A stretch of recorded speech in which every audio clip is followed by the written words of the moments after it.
अच्छा जी। बेटा आज हमारे मैक्रो की फर्स्ट क्लास है।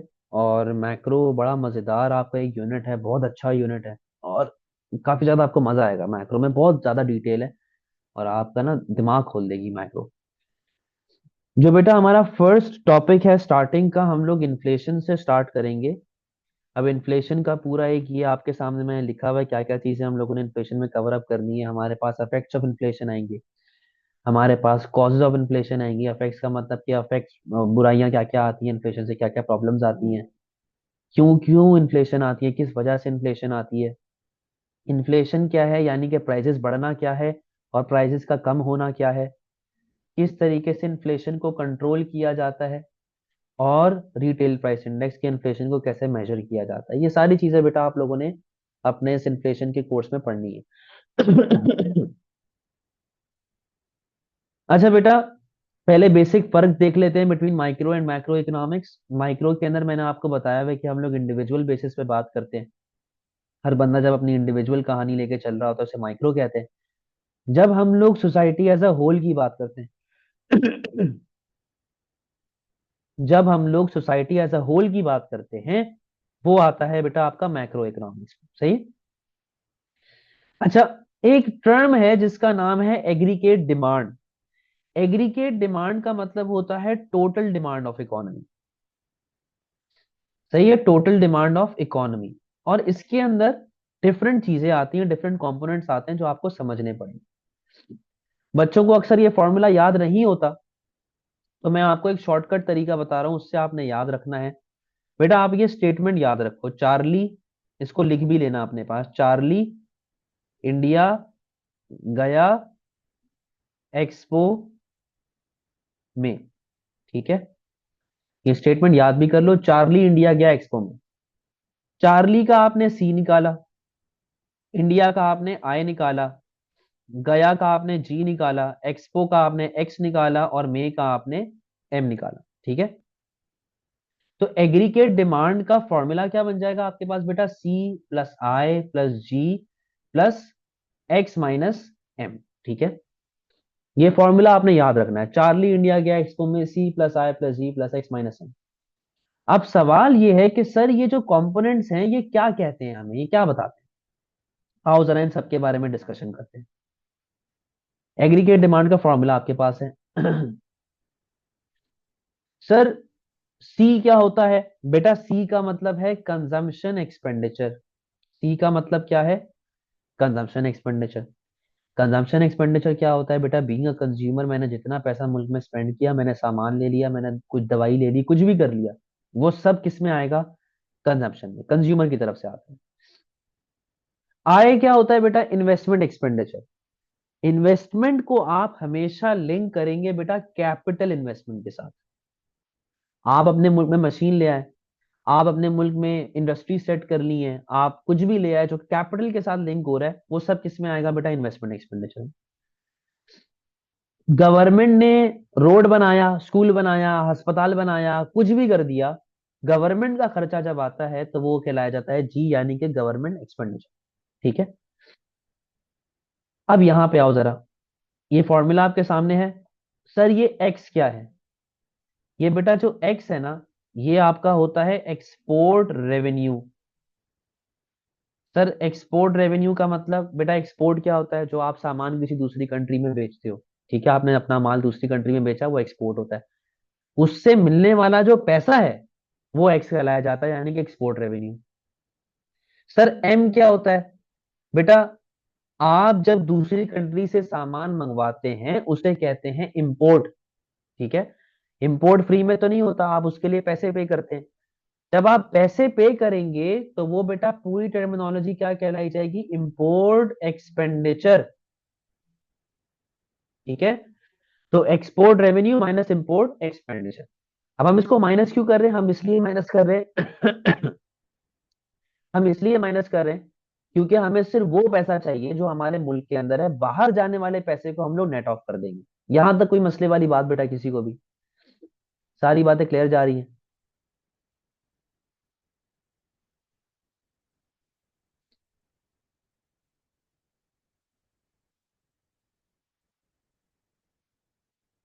चलो गुड है। Very good.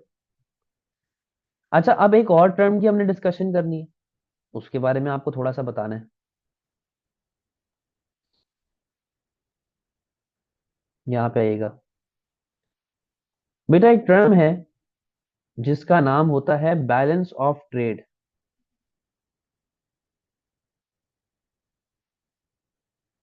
Balance of trade के बारे में आप लोग बैलेंस ऑफ पेमेंट में आगे जाकर डिटेल में पढ़ेंगे। अभी मैं सिर्फ बेसिक सी आपको बात बता रहा हूँ, बेसिक सी कहानी बता रहा हूँ।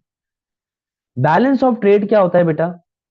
बैलेंस ऑफ ट्रेड के अंदर हम लोग ये चीज देखते हैं कि हमारे मुल्क में बाहर से कितना पैसा आया थ्रू एक्सपोर्ट्स, माइनस हमारे मुल्क से बाहर कितना पैसा गया थ्रू इंपोर्ट्स। सिंपल सा फॉर्मूला क्या बनेगा बेटा? एक्सपोर्ट रेवेन्यू, यानी कि एक्सपोर्ट से मिलने वाला पैसा लेस इंपोर्ट एक्सपेंडिचर, इंपोर्ट में जाने वाला पैसा। ठीक है, export revenue minus import expenditure. ठीक है, कितना पैसा मुल्क में आया, कितना पैसा मुल्क से बाहर गया, हमने दोनों को नेट ऑफ किया, तो वो क्या कहलाया जाएगा बेटा? कहलाया जाएगा बैलेंस ऑफ ट्रेड। सही है, अब बात सुनो।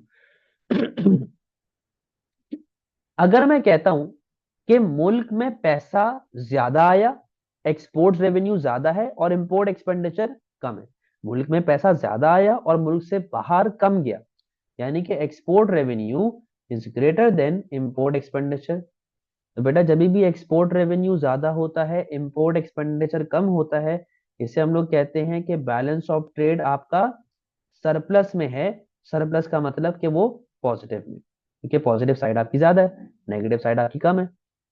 बट बट अगर आपका एक्सपोर्ट रेवेन्यू कम है, एक्सपोर्ट से मिलने वाला पैसा कम है और इंपोर्ट में जाने वाला पैसा ज्यादा है, एक्सपोर्ट रेवेन्यू कम है और इंपोर्ट एक्सपेंडिचर ज्यादा है, इसका मतलब क्या है कि आपका आंसर बेटा नेगेटिव में आएगा, नेगेटिव साइड ज्यादा है। तो इससे हम लोग कहते हैं बेटा बैलेंस ऑफ ट्रेड डेफिसिट। क्या बोलेंगे इसको? Balance of trade deficit. But इसको हम लोग डिटेल में आगे जाके डिस्कस करेंगे, यहां तक कोई मसले वाली बात है बेटा? कोई प्रॉब्लम तो नहीं है?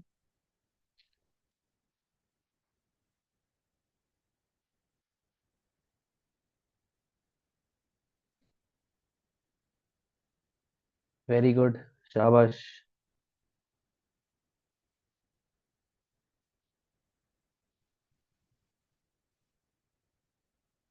एक सेकंड, शाबाश, वेरी गुड। ठीक है, तो बेटा ये हमारे पास फिलहाल बेसिक सी कहानी चल।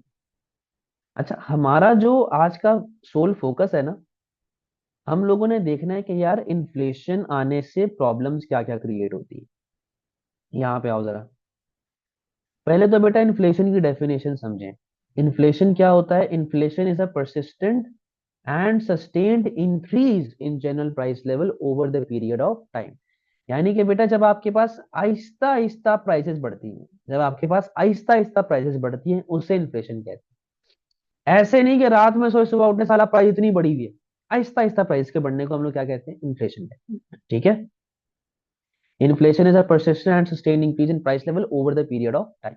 सही है जी, अब बात सुनो बेटा। जब महंगाई आती है ना, महंगाई आने की वजह से जो खरीदने की इस्तात है, जो खर्चा करने की इस्तात है, वो कम हो जाती है। यानी कि आपके पैसे की परचेजिंग पावर फॉल हो जाती है, ताकत खत्म हो जाती है। हमारा जो फोकस है ना आज की क्लास में, वो हमें ये समझना है कि यार इन्फ्लेशन आने से अफेक्ट्स क्या क्या आते हैं, इन्फ्लेशन आने से प्रॉब्लम्स क्या क्या आती है। ठीक है, तो बेटा हम लोग जरा बात करेंगे अफेक्ट्स ऑफ इन्फ्लेशन की।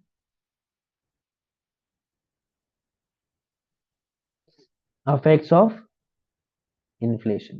ठीक है, अब बात सुनो बेटा मेरा, जब हम लोग अफेक्ट्स ऑफ इन्फ्लेशन की बात करें तो हम लोग प्रॉब्लम्स को देखेंगे। ठीक है, आप लोगों के जब मैंने आंसर्स चेक किए ना, आपके मिड टर्म के और आपके ओवरऑल जो होमवर्क भी आते हैं, आप लोग लैग काफी करते हैं एनालिसिस में। एनालिसिस के अंदर लैग कर गए तो जाहिर सी बात है एवेल्युएशन में भी फंस जाएंगे।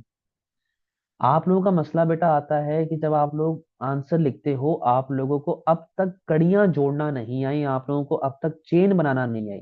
बेटा आप लोग 3 4 5 महीने हो गए हैं आप लोगों को पढ़ते हुए, आप लोगों को चेन बनाना नहीं आई है, लिंक करना नहीं आया, आंसर को कैसे लिंक करते हैं क्या होता है।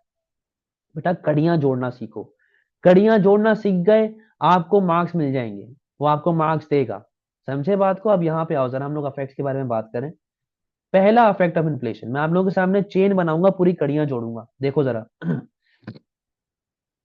भाई लेट से पाकिस्तान में इन्फ्लेशन आ गई, पाकिस्तान में इन्फ्लेशन आ गई। बेटा जब पाकिस्तान में इन्फ्लेशन आएगी तो लॉजिकल सी बात है, पाकिस्तान में प्राइसेस पे क्या इफेक्ट आएगा? प्राइस बढ़ जाएगी, ठीक है ना, महंगाई आ जाएगी। जब पाकिस्तान में प्राइसेस बढ़ेंगी तो क्या लोग कंजम्पशन करेंगे, क्या लोग स्पेंडिंग करेंगे? तबीयत नहीं सही हो रही यार। जब पाकिस्तान में प्राइसेस बढ़ेंगी तो क्या लोग स्पेंडिंग करेंगे? नो। तो बेटा कंजम्पशन, या जो हमारा खर्चा है, हमारी स्पेंडिंग है, वो क्या हो जाएगी? हमारी स्पेंडिंग बेटा गिर जाएगी। जब हमारी स्पेंडिंग गिर रही है इसका मतलब है कि हमारी कंजम्पशन गिर रही है। जब बेटा कंजम्पशन गिरेगी तो उससे टोटल डिमांड ऑफ इकोनॉमी पे क्या इफेक्ट आएगा? एग्रीगेट डिमांड कम हो जाएगी, टोटल डिमांड ऑफ इकोनॉमी कम हो जाएगी। अब बेटा बात सुनो, जब टोटल डिमांड ऑफ इकोनॉमी कम हो रही, मेरा माल ही नहीं बिक रहा, कोई मुझसे सामान ही नहीं खरीद रहा, तो बीइंग अ प्रोड्यूसर क्या मैं प्रोडक्शन करूंगा? नहीं, मैं अपनी प्रोडक्शन को गिरा दूंगा, मैं अपनी प्रोडक्शन कम कर दूंगा। जब बेटा मेरी प्रोडक्शन कम हो जाएगी तो क्या मैं लेबर को डिमांड करूंगा, क्या मैं लेबर की सर्विसेज हायर करूंगा? नो। डिमांड फॉर लेबर पे क्या इफेक्ट पड़ेगा? डिमांड फॉर लेबर आपकी फॉल हो जाएगी। और जब बेटा मेरा डिमांड फॉर लेबर कम होती है तो उससे पहला मसला आपके मुल्क में क्या आता है महंगाई का? कि आपके मुल्क में बेरोजगारी यानी कि अनएम्प्लॉयमेंट बढ़ना शुरू हो जाएगी। ये बेटा पहला इफेक्ट ऑफ इन्फ्लेशन आया आपके पास। अब इसको आप एक्सप्लेन कैसे करेंगे? आप इसको इस तरह बोलेंगे कि whenever an economy is facing the problem of inflation, whenever an economy is facing the problem of inflation, which means that there is an increase in price level in the economy, consumers will spend less on goods and services because their purchasing power will fall. This will lead to a fall in consumption and will further affect aggregate demand negatively. सही, यहां तक मैंने कहानी बताई। Since there is less demand in economy, there will be less incentive for producer to produce. As a result, overall production in economy will fall. सही है, overall production in economy will fall. Once production falls, demand for labor will fall, which will create a problem of unemployment in the economy. अब ये जो मैंने आपके सामने अंग्रेजी में बताई है बात, वो इसलिए बताई है कि भाई आप लोग लिखना सीख जाएं।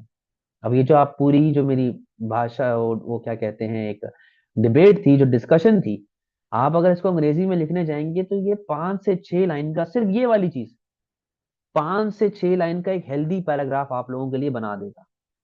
ये चीज आप लोग लैग करते हो, ये प्रॉब्लम है आप लोगों में कि आप लोगों को लिखना नहीं आया।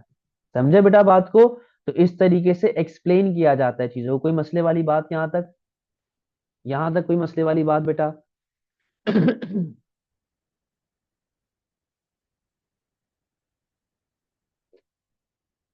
क्लियर है सारी चीजें?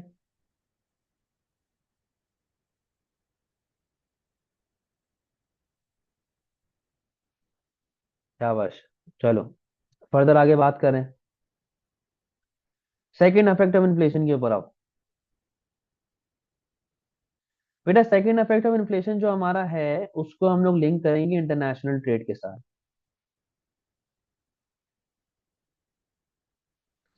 इंटरनेशनल ट्रेड में दो चीजें आती हैं आपके पास बेटा, आपके पास एक्सपोर्ट्स भी आते हैं और आपके पास इंपोर्ट्स भी आते हैं, ठीक है। अब मैं ये कहता हूं कि लेट से ये पेंसिल है, ये पूरी दुनिया में 50 रुपए की है, पूरी दुनिया में 50 रुपए की पेंसिल है, पाकिस्तान में भी 50 रुपए की है। हुआ क्या कि पाकिस्तान में महंगाई आ गई। जब बेटा पाकिस्तान में महंगाई आएगी, इन्फ्लेशन आने की वजह से आपके पास महंगाई आएगी, आपकी प्राइस वगैरह बढ़ेगी, तो पाकिस्तान में इस पेंसिल की प्राइस हो गई है बेटा 70। पाकिस्तान में क्या प्राइस हो गई पेंसिल की? पाकिस्तान में अब बिक रही है 70 रुपए की, और पूरी दुनिया में अभी भी 50 की है, पाकिस्तान में 70 की हो गई। जब बेटा पूरी दुनिया में अभी भी 50 की है और पाकिस्तान में 70 रुपीज की हो गई है, तो क्या दुनिया हमसे ये पेंसिल खरीदेगी? नो। तो बेटा पाकिस्तान के एक्सपोर्ट रेवेन्यू, एक्सपोर्ट की प्राइस क्या हो रही है? पाकिस्तान की एक्सपोर्ट प्राइस बढ़ रही है। जब पाकिस्तान की एक्सपोर्ट प्राइस बढ़ेगी तो लोग हमसे सामान ही नहीं लेंगे, एक्सपोर्ट क्वांटिटी पाकिस्तान की फॉल होगी। जब कोई हमसे सामान जब कोई हमसे सामान ही नहीं लेगा, तो बेटा हमारे रेवेन्यू पे क्या इफेक्ट पड़ेगा? हमारा एक्सपोर्ट रेवेन्यू फॉल हो जाएगा। समझे बात? हमारा एक्सपोर्ट रेवेन्यू गिर गया। लेकिन अब सुनो, हमारे मुल्क में पाकिस्तान में 70 रुपए की है, पूरी दुनिया में अभी भी 50 रुपए की है। तो बेटा इंपोर्ट प्राइस इंपोर्ट प्राइस जो है कंपैरेटिवली वो क्या हो जाएगी मेरे लिए? कम, क्योंकि पूरी दुनिया में अभी भी कितने की बिक रही है? 50 रुपए की बिक रही है। ठीक है, इंपोर्ट प्राइस कम हो गई, तो पाकिस्तानी पाकिस्तानी बाहर से ये पेंसिल मंगवाएगा, तो इंपोर्ट क्वांटिटी क्या हो जाएगी बेटा? बढ़ जाएगी। और हम लोग जब माल मंगवा रहे हैं तो पेमेंट भी तो करेंगे, तो पाकिस्तान की इंपोर्ट एक्सपेंडिचर पे क्या इफेक्ट पड़ेगा? पाकिस्तान का इंपोर्ट एक्सपेंडिचर बेटा बढ़ना शुरू हो जाएगा। अब यहाँ पे पीछे से देखो, यहां से देखो बेटा, ये वाला पार्ट, इंपोर्ट एक्सपेंडिचर ज्यादा है, एक्सपोर्ट रेवेन्यू कम है। तो इसकी वजह से हमारे पास क्या प्रॉब्लम आ रही है? हमारा जो बैलेंस ऑफ ट्रेड है वो किस में जाना शुरू हो चुका है? डेफिसिट में जाना शुरू हो चुका है, यानी कि वो अब नेगेटिव हो चुका है। कोई मसले वाली बात बेटा? कोई प्रॉब्लम तो नहीं है?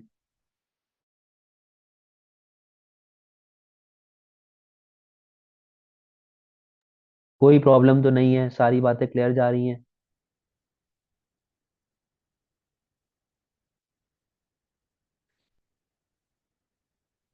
वेरी गुड, शाबाश, सही है।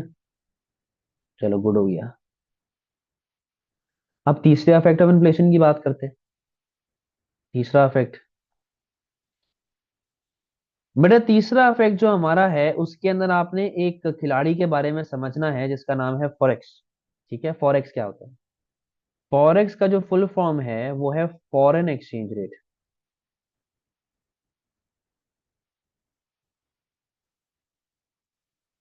ठीक है, या फॉरेन एक्सचेंज। अब कहानी सुनो जरा क्या हो रही है। बेटा देखो, यहाँ पे आया आपके पास पाकिस्तान, यहाँ पे आ गया आपके पास यूएसए। फॉर एग्जाम्पल पाकिस्तान जो है वो यूएस को माल एक्सपोर्ट करता है। ठीक है, पाकिस्तान यूएस को माल एक्सपोर्ट कर रहा है। आप सुनना जरा, बेटा जब पाकिस्तान यूएसए को माल एक्सपोर्ट करेगा तो लॉजिकल सी बात है यूएसए पाकिस्तान को पेमेंट करेगा। बट द प्रॉब्लम इज कि पाकिस्तान की करेंसी क्या है? रुपीस। और यूएस की करेंसी क्या है? डॉलर। अज्यूमिंग अज्यूमिंग वैसे तो ऐसा होगा नहीं, बट अज्यूमिंग कि पाकिस्तान कहता है कि नहीं जी, मुझे रुपयों में आप पेमेंट करो, मुझे डॉलर में नहीं चाहिए, मुझे आप रुपीस से पेमेंट करेंगे। तो अब बेटा यूएस की जेब में तो नहीं है ना रुपीस। यूएस जाएगा एक दुकान के पास और उस दुकान का नाम क्या है? फॉरेक्स। यूएस फॉरेक्स जाएगा, फॉरेक्स जाके यूएस जो है वो डॉलर्स देगा और बदले में क्या ले लेगा? रुपीस ले लेगा। यानी कि यूएस जो है वो डॉलर्स की सप्लाई करेगा और बदले में फॉरेक्स से क्या डिमांड करेगा? बदले में फॉरेक्स से रुपीस डिमांड करेगा। ठीक है, अब जब यूएस ने रुपीस ले लिए, अब वो जाएगा पाकिस्तान के पास और पाकिस्तान को जाके वो क्या कर देगा? पेमेंट कर देगा। ठीक है, ये कहानी चल रही है।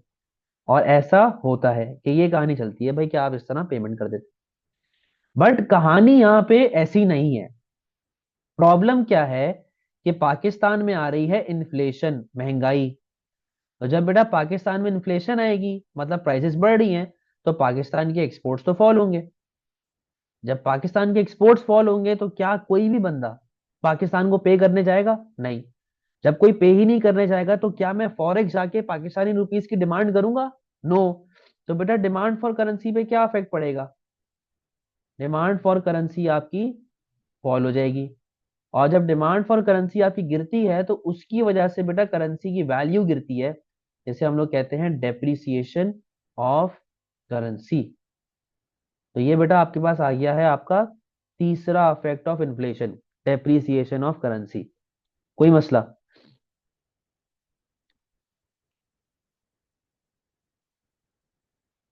कोई मसला?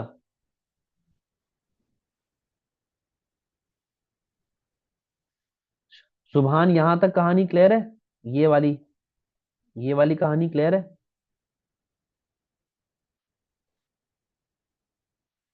सही है।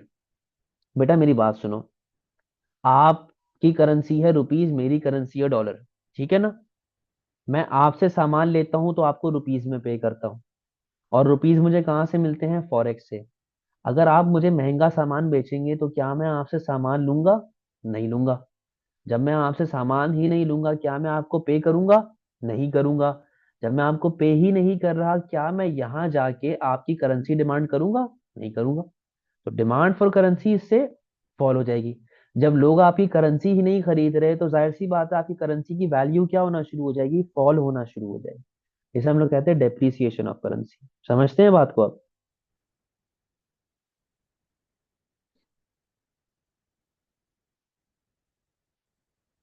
तो बेटा ये तीन जो आपने अफेक्ट्स पढ़े हैं ना, ये तीन आपके मोटे मोटे अफेक्ट्स हैं। ये मोटे मोटे अफेक्ट्स हैं जो होने ही होने हैं, और इनके बारे में आप एक बहुत लंबी डिटेल्ड एक्सप्लेनेशन लिख सकते हो।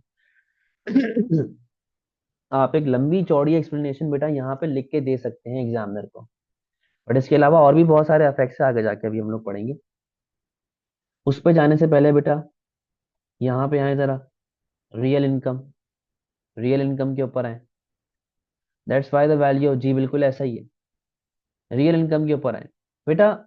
एक बात याद रख लो, मैक्रो इकोनॉमिक्स में अगर किसी भी चीज के साथ रियल लिखा हुआ है, रियल का मतलब होता है कि हमने इसके अंदर इन्फ्लेशन का इम्पैक्ट माइनस कर दिया, हमने इसको इन्फ्लेशन के साथ एडजस्ट करके लिखा हुआ है। तो रियल इनकम का फॉर्मूला क्या होता है? Nominal income percentage minus inflation percentage. Sir क्या मतलब है इसका? इन्फ्लेशन तो आपको पता है कि जो भी महंगाई आ रही है।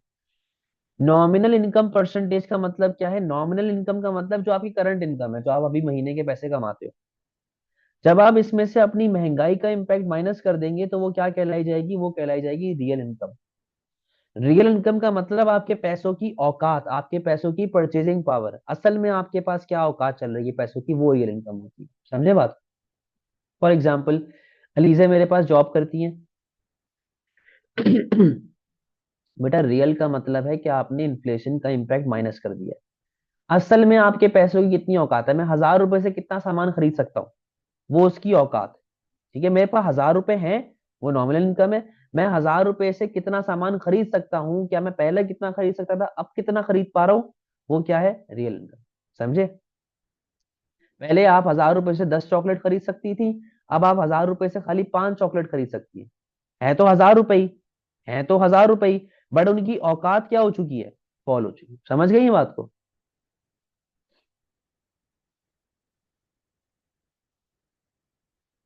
मिनाहिल क्लियर है? अच्छा, अब फॉर एग्जाम्पल अलीजे मेरे पास जॉब करती है। अलीजे मेरे पास आई, मुझे कहा सर महंगाई बहुत हो गई है, प्लीज जरा सैलरी बढ़ा दे। ठीक है, मैंने अलीजे की जो मंथली इनकम है, यानी कि जो नॉमिनल इनकम है, वो 10% से बढ़ा दी, 10% से मैंने बढ़ा दी। मुल्क में महंगाई आ रही है 5% से। मुल्क में महंगाई कितने से आ रही है बेटा? 5% से आ रही है। इनकम 10% से बढ़ी, महंगाई 5% से आ रही है। बेटा नेट में मिनाहे एलिजे को कितना फायदा हुआ? नेट में एलिजे को 5% से फायदा हुआ है, यानी कि असल में जो इसकी इनकम बढ़ी है ना, रियल में जो इसकी इनकम बढ़ी है वो 5% से बढ़ी। औकात पैसों की परचेजिंग पावर 5% से बढ़ी। ठीक है, ये तो इसकी मंथली इनकम थी। सही है। बट अगर अलीजे मेरे पास आती है, मैं अलीजे की इनकम 10% से बढ़ाता हूँ, बट मुल्क में महंगाई 15% से आ रही है। अलीजे की इनकम 10% से बढ़ रही है, बट मुल्क में महंगाई 15% से आ रही है। तो बेटा मेरा यहाँ पर नेट में अलीजे को नुकसान हो रहा है। 5% से उसकी परचेजिंग पावर या खरीदने की इस्तात जो है वो फॉल हो रही है। इसे कहते हैं रियल इनकम, के असल मायनों में आपकी इनकम का बढ़ना। समझते हैं बात को?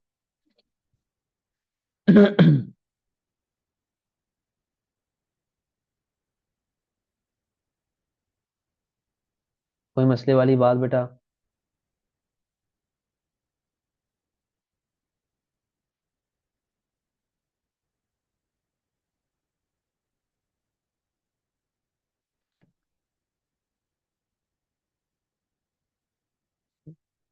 अब इसी को अगर मैं कन्वर्ट कर दूं रियल इंटरेस्ट रेट पे, रियल इंटरेस्ट रेट क्या होता है? बेटा रियल इंटरेस्ट रेट भी सेम वही चीज है।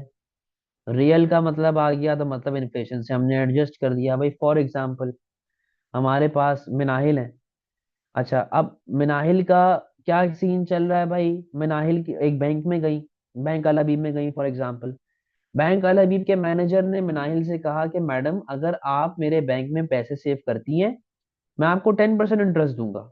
10% इंटरेस्ट इनकम यानी कि सूद दूंगा। मिनाहिल ने चेक किया कि मुल्क में महंगाई 5% से आ रही है। अब महंगाई 5% से आ रही है, इंटरेस्ट मिनाहिल को 10% का मिल रहा है, तो बेटा मिनाहिल को कितने का फायदा हो रहा है? 5% का। मिनाहिल को कितने का फायदा हो रहा है? 5% का फायदा हो रहा है। तो एट दिस स्टेज मिनाहिल को पैसे सेव कर लेने चाहिए।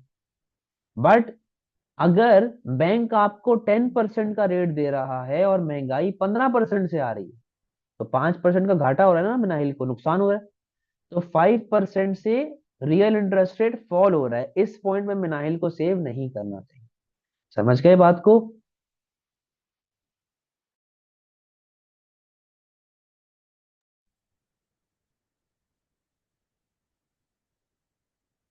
अब जरा फर्दर इफेक्ट्स ऑफ इन्फ्लेशन की बात कर लेते हैं। बेटा यहाँ पे एक केस आ रहा है पेंशन अर्नर्स का। बेटा पेंशन अर्नर्स वो रिटायर्ड बाबे होते हैं जो कि बस अब बोनस की जिंदगी जी रहे हैं। कभी भी उनको मलकुल मौत की तरफ से मिस कॉल आ सकती है, और क्या पता कॉल कभी ना कभी लग भी जाए। तो ये वो लोग होते हैं जो अपनी जिंदगी जी चुके होते हैं, 65-70 साल के होते हैं, बस अब पेंशन पे जी रहे होते हैं। What is pension? जो उनको मंथली बेसिस पे इनकम मिल रही होती है, जहां पर भी वो काम करते थे। गवर्नमेंट ऑफिशियल्स के लिए बड़ा कॉमन है, पेंशन सबको मिलती है। अच्छा, अब देखो पेंशन क्या है? फिक्स है। वो महीने की आपको एक फिक्स अमाउंट मिलती रहेगी। अब अमाउंट आपकी ये रही 50,000 रुपए। महंगाई आपकी बढ़ती जा रही है, बढ़ती जा रही है, बढ़ती जा रही है, तो बेटा आपकी खरीदने की इस्तेताब तो कम होती रहेगी ना। एक बाबा था, वो अपनी बुढ़िया को लेके जा रहा है, घूम फिर रहा है, खाने वाने खिला रहा है, आइसक्रीम खिला रहा है, और बड़ा चार्मिंग बुड्ढा था, बहुत चार्मिंग बाबा है। तो जाहिर सी बात है, तोहफे तहाइफ, फूल दे रहा है, बुके दे रहा है, ये दे रहा है, वो दे रहा है। अच्छा, अब 50,000 रुपए की इनकम में ये सब हो रहा है। हुआ क्या कि महंगाई आना शुरू हो गई। तो अब बाबा ना खर्चों को कट डाउन करना शुरू करेगा। बुढ़िया को बोलेगा कि यार तुम्हें फूलों की क्या जरूरत है, तुम तो खुद एक फूल जैसी हो। ठीक है, तो वो फूल देना बंद कर देगा। फिर बुढ़िया को कॉफी पिलाना बंद कर देगा। फिर बुढ़िया को आइसक्रीम खिलाना बंद कर देगा। फिर घर की दाल रोटी पे आ जाएगा। यानी कि देखो, आपकी इनकम फिक्स है, बट खर्चा आपका बढ़ता जा रहा है ना। तो यहाँ पे आप फंस गए। तो ये एक पेंशनर के लिए बड़ा प्रॉब्लम आ रही होती है इन्फ्लेशन की वजह से। फिर हमारे पास एक केस आता है लेंडर एंड बोरोवर का। लेंडर बोरोवर का केस हमें क्या कहता है? देखिए, लेंडर वो बंदा होता है जो उधार देता है, और बोरोवर वो बंदा होता है जो उधार लेता है। ठीक है ना? अब फॉर एग्जाम्पल यहाँ पे लेके चलते हैं, सुभान और अनस। सुभान और अनस बड़े अच्छे दोस्त हैं। ठीक है, अनस को जरा पैसों की जरूरत थी, तो अनस सुभान के पास गया। उसने सुभान को कहा कि यार तुम ना एक थोड़ा सा मुझे मदद करो, मुझे ना 1,000 रुपए उधार दे दो। ठीक है, अभी 2024 चल रहा है। अनस ने कहा कि मैं तुम्हें 2025 में तुम्हारे सारे के सारे पैसे वापस कर दूं। अब यहाँ पे देखो दो केसेस। पहला केस यहाँ पे ये है कि सुभान और अनस क्योंकि दोस्त है, तो सुभान ने कहा कि चलो तुम ले लो, मुझे अगले साल दे देना, कोई टेंशन नहीं है, मुझे सूद नहीं चाहिए, 1,000 रुपए लिए 1,000 ही दे देना। दूसरा सिनेरियो यहाँ पे क्या होता है कि सुभान अनस से कहे कि यार मैं ना तुमसे 10% इंटरेस्ट लूंगा। यानी कि तुम 1,000 रुपए मुझसे ले रहे हो, वापस तुम मुझे 1,100 रुपए करोगे। ठीक है, वापस आपने मुझे 1,100 रुपए कर वापस आपने मुझे 1,100 रुपए करने, 1,000 रुपए आप ले लो, 10% इंटरेस्ट लूंगा, वापस आपने 1,100 रुपए करने। एक अच्छे बोरोवर की तरह अनस ने सुभान से पैसे लिए 2024 में, और 2025 में पैसे वापस कर दिए। 1,000 रुपए लिए, 1,100 रुपए वापस कर दिए। मसला कहां पे आया? मसला ये था कि 2024 में अगर सुभान चॉकलेट खरीदने जाता, तो सुभान को 10 चॉकलेट्स मिल जाती। बट 2025 में जब उसको 1,100 रुपए मिले और वो मार्केट गया चॉकलेट खरीदने, तो सुभान को सिर्फ और सिर्फ 9 चॉकलेट्स मिल रही हैं। प्रॉब्लम क्या आ रही है? प्रॉब्लम ये है कि उस एक साल के गैप में इन्फ्लेशन आ गई, महंगाई आ गई। तो जो सुभान को पैसा मिला, उसकी वैल्यू क्या हो चुकी है? कम हो चुकी है। अब देखो, चीटिंग किसी ने नहीं की। अनस ने 1,000 रुपया लिया, अग्रीमेंट के तहत अनस ने 1,100 रुपए सुभान को वापस कर दिए। बट प्रॉब्लम यहाँ पे क्या हुई? इन्फ्लेशन। तो सुभान अगर 1,000 रुपए पहले जाके स्पेंड कर देता, तो उसको 10 चॉकलेट मिल जाती। आज अगर वो लोन के बाद स्पेंड करने जा रहा है 1100 रुपए, उसको 9 चॉकलेट मिल रही। प्रॉब्लम यहाँ पे ये आ रही है कि उसके पैसों की वैल्यू फॉल हो गई है। पैसों की वैल्यू फॉल हो गई है। जब बेटा पैसों की वैल्यू फॉल हो जाएगी तो यहाँ पर फायदे में कौन है और नुकसान में कौन है? बेटा यहाँ पर बोरोवर फायदे में है और लेंडर नुकसान में। वजह क्या है कि बोरोवर पैसे तो वो उतने ही वापस कर रहा है जितने उसने लिए थे, बट उन पैसों की वैल्यू क्या हो चुकी है? गिर चुकी है। तो लेंडर को कम वैल्यू वाले पैसे मिल रहे हैं भाई, लेंडर के लिए नुकसान है। अगर इसी को मैं उलट कर देता हूं कि भाई इन्फ्लेशन नहीं आ रही, लेट से डिफ्लेशन आ गई। डिफ्लेशन का मतलब प्राइस का गिर जाना। अगर प्राइसेस गिर जाती है, अब कौन फायदे में होता? लेंडर। और नुकसान में कौन होता? बोरोवर। क्योंकि देखो पैसे तो वही दे रहे हैं जितने लिए थे, बट इस बारी उन पैसों की वैल्यू क्या हो चुकी है? बढ़ चुकी है। तो लेंडर को पहले के मुकाबले में ज्यादा वैल्यू वाले पैसे मिल रहे हैं, और बोरर पहले के मुकाबले में ज्यादा वैल्यू पे कर रहा है। तो बेटा इस बारी कौन फायदे में होगा? लेंडर डिफ्लेशन में। और नुकसान में कौन होगा? बोरर। कहानी समझ आ गई?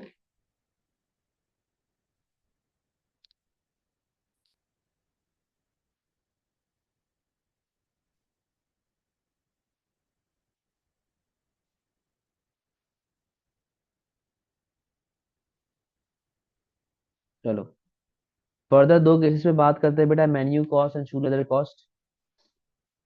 बेटा मेन्यू कॉस्ट वो कॉस्ट होती है, और शू लेदर कॉस्ट, अच्छा ये दोनों कब आती है?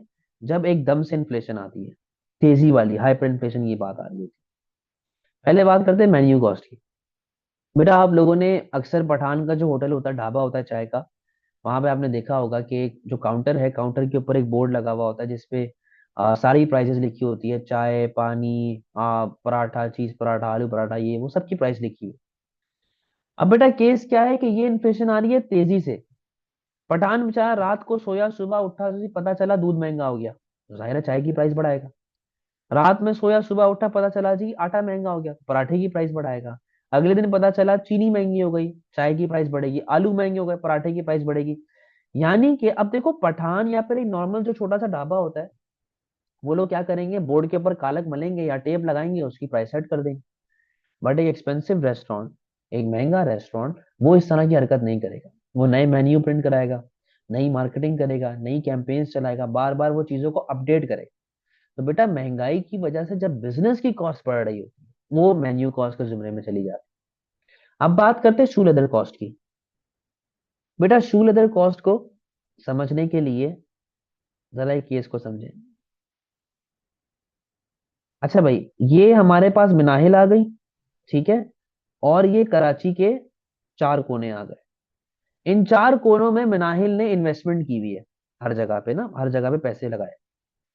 खबर ये आ गई कि 5% पर आवर के हिसाब से मुल्क में इन्फ्लेशन आ रही है, कि हर 1 घंटे बाद 5% से प्राइसेस बढ़ रही।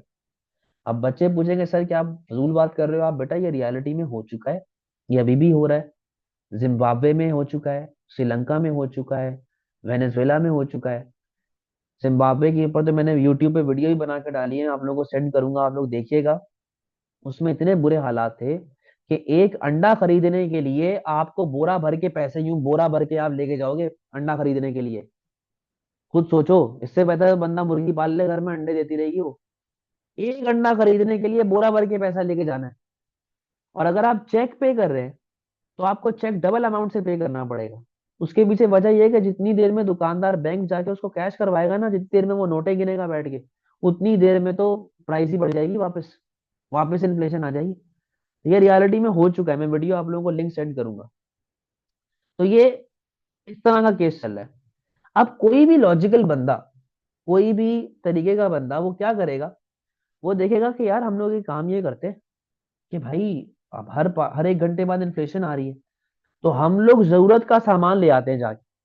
मिनाहिल ने भी यही किया, मिनाहिल ने भागना शुरू किया। उसने भागना शुरू किया। उसने कहा भाई मैं आटा, दाल, चावल ये वो तो लेके रखू ना, कल को 1 घंटे बाद वापस महंगी हो जाएगी। मिनाहिल ने भागना शुरू किया, और मिनाहिल पहुंची बेटा यहाँ तक। यहाँ तक भागते भागते मिनाहिल को लग गया 1 घंटा। मिनाहिल यहाँ से निकली, इधर भागी। यहाँ तक भागते भागते मिनाहिल को लग गया आधा घंटा। यहाँ से पैसा निकाला, यहाँ भागी, मिनाहिल को कितनी देर लगी? 1 घंटा। यहाँ से पैसा निकाला, यहाँ भागी, कितनी देर लग गई मिनाहिल को? आधा घंटा। टोटल मिनाहिल ने कितने नंबर ऑफ आवर्स वेस्ट कर दिए? 3 घंटे। इन्फ्लेशन कैसे आ रही है बेटा? 5% पर आवर के हिसाब से, हर 1 घंटे में 5% इन्फ्लेशन आ रही है। तो बेटा मिनाहिल को कितनी जोर की हिट पड़ी? 15% से मिनाहिल की पैसों की वैल्यू क्या हो चुकी है? गिर चुकी है। 100 रुपए की औकात कितनी रह गई है? 85 रुपीज की। तो ये जो फॉल इन वैल्यू आया है मिनाहिल को, उसे हम लोग क्या कहते हैं? Should cost. समझ गए हैं बेटा बात को? सारी बातें क्लियर है?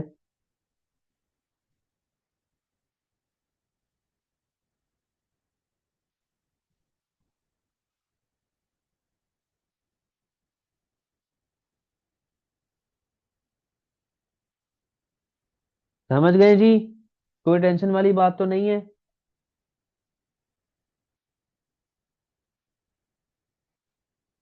चलें, क्लास ऑफ करें। अल्लाह हाफिज।